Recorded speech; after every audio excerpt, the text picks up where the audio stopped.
मेरे किसान भाइयों, मेरे चैनल किसान की आवाज में आप सभी का स्वागत है। आज इस वीडियो में हम बात करेंगे ब्लैक बंगाल की। ब्लैक बंगाल भारत में पाई जाने वाली 40 नस्लों की बकरियों में से एक है।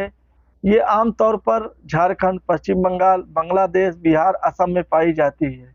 इसे यहाँ की नेटिव ब्रीड कहा जाता है। मीट के लिए दुनिया में नंबर 1 की ब्रीड मानी जाती है ब्लैक बंगाल। लेकिन आज के टाइम में ब्लैक बंगाल को कुछ ट्रेडर, कुछ ट्रेनर, कुछ चैनल वालों ने इस तरीके से उसको प्रमोट किया है लोगों के सामने कि यानी ब्लैक बंगाल सबसे थर्ड क्वालिटी की ब्रीड रह गई है इस टाइम पे। हम सब की बात नहीं करते, लेकिन कुछ हमने चैनल वालों को देखा है, कुछ ट्रेडर को देखा है, कुछ ट्रेनर को देखा है। वो अलग अलग ब्रीड का प्रमोट करते हैं और ऐसा लोगों के सामने पेश होते हैं कि ब्लैक बंगाल अगर रखोगे तो उसमें फ़ायदा नहीं होगा, उसमें बेनिफिट नहीं होगा, वो थर्ड क्वालिटी की बकरी है। लेकिन आज हम आपको इस वीडियो में बताने की कोशिश करेंगे कि ब्लैक बंगाल थर्ड क्वालिटी की ब्रीड नहीं है। ऐसे ही दुनिया में नंबर 1 के मीट की माने जाने वाली बकरी नहीं है।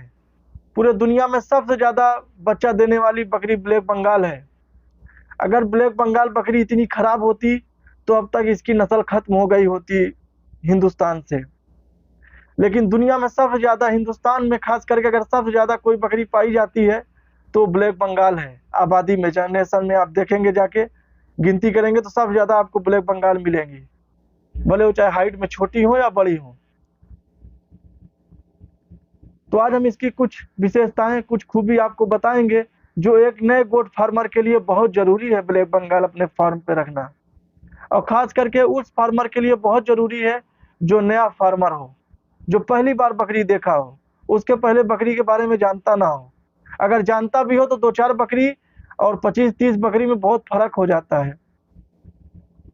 एक आदमी को खिलाना आसान है, 10 आदमी को खिलाना बहुत भारी है। तो एक बकरी पालना आसान है, लेकिन जब 10 बकरी आ जाती है तो 10 तरीके की बीमारी आती है, 10 तरीके उसको उसमें मसले आते हैं। उसको पालना सबसे बड़ा मसला है। तो अगर आप कहीं फंक्शन में या कुछ पार्टी किए हैं, अगर उसमें 20 आदमी को आपने इनवाइट किया है और 20 आदमी आपके थोड़ा पहचान वाले हैं, रिलेशन वाले हैं, तो थोड़ा 19-20 भी होगा तो वो संभाल लेंगे। लेकिन अगर वही कोई बाहरी आदमी है फिर वो नहीं संभालेगा, फिर वो वहां पे बहस कर लेगा या तो आपकी बेइज्जती कर देगा। 2 ही ऑप्शन होगी। जस्ट इसी तरीके से जो ब्लैक बंगाल बकरी हो हमारे घर की बकरी है, हमारी अपनी ब्रीड है। इसको अगर थोड़ा ठंड का मौसम आ गया तब भी ये संभाल लेगी। थोड़ा बारिश में, बहुत सारे बिहार यूपी में बाढ़ के मौसम में पानी भर जाता है, तब भी ब्लैक बंगाल संभाल लेगी, क्यों? अपनी ब्रीड है। गर्मी ज़्यादा लग गई है तब भी हमारी वो ब्रीड है, संभाल लेगी।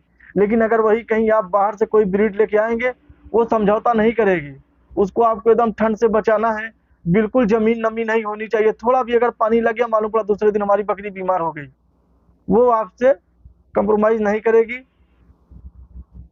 इसलिए हम आज ब्लैक बंगाल की कुछ विशेषताएं आपको बताने की कोशिश करेंगे कि आखिर ब्लैक बंगाल की हम तारीफ क्यों कर रहे हैं और क्यों करते हैं।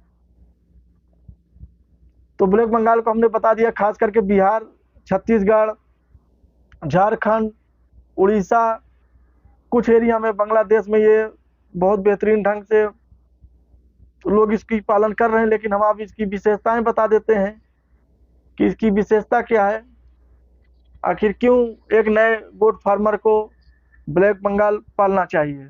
ब्लैक बंगाल नस्ल की बकरी रंग में अगर देखें, ज़्यादा 90 से 80-90% ब्लैक कलर की होती है। ब्लैक बंगाल नस्ल की बकरी की नर और मादा दोनों में दाढ़ी पाई जाती है नीचे। इस नस्ल की बकरी के गले में बड़े बाल होते हैं। ब्लैक बंगाल ब्रीड की बकरी का आकार छोटा होता है। एक साल में इसका औसत वजन 12 से 14 किलोग्राम तक होता है। इसके पीछे का भाग अधिक चौड़ा होता है। ब्लैक बंगाल के कान सीधे होते हैं। ब्लैक बंगाल बकरी के सींग पीछे की तरफ मुड़े होते हैं। इनके पैरों का आकार छोटा होता है। आमतौर पर हरी घास पसंद करती है। इनके चरने पर अपना पेट ये आसानी से भर लेती है। इनकी सबसे बड़ी खूबी है, फीफा कप के दौरान अंतरराष्ट्रीय बाजार में इसकी मांग बढ़ी थी। यानी जो अभी कतर में world cup, FIFA world cup हुआ था, उसमें सबसे ज़्यादा डिमांड ब्लैक बंगाल के मीट का था। पूरे विश्व में ब्लैक बंगाल की मीट को लोग पसंद करते हैं। ब्लैक बंगाल में सबसे बड़ी खूबी है रोधक क्षमता यानी बीमारी से खुद को लड़ने की इसके अंदर इम्यूनिटी पावर बहुत ज़्यादा है बाकी और जो इंडिया में ब्रीड है उसके मुकाबले। इस ब्रीड की बकरी के पीपीआर नामक रोग होता है, तो वैक्सीन आप लगा के रखिए। पीपीआर ज़्यादा पकड़ लेता है, ये इसकी एक कमजोरी है। हालांकि पीपीआर ऐसी बीमारी है, अभी उसका कोई इलाज नहीं है, बस उसका एक वैक्सीन है। वैक्सीन लगाइए आप लोग, कोशिश करिए। मीट के लिए सबसे अच्छी ब्रीड मानी जाती है, 1 साल में या 2 से 4 बच्चे देती है। बच्चे देने में तो इससे बेहतर कोई ब्रीड नहीं है।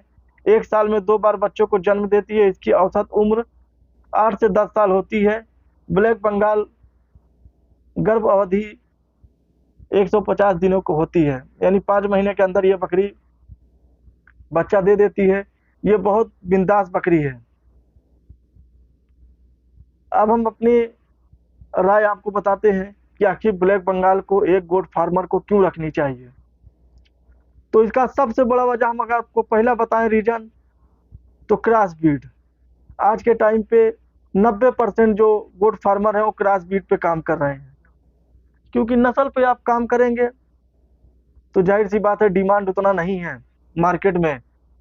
नस्ल पे आप काम करेंगे, ब्रीड लाइन पे काम करेंगे, प्योरिटी पे काम करेंगे तो उसका रेट बहुत ज़्यादा हो जाएगा, खर्च बढ़ जाता है और मार्केट में लोग उतना पैसा दे नहीं पाते हैं। कटर आएगा तो मीट के रेट के हिसाब से लेके जाएगा 300-350 किलो के हिसाब से।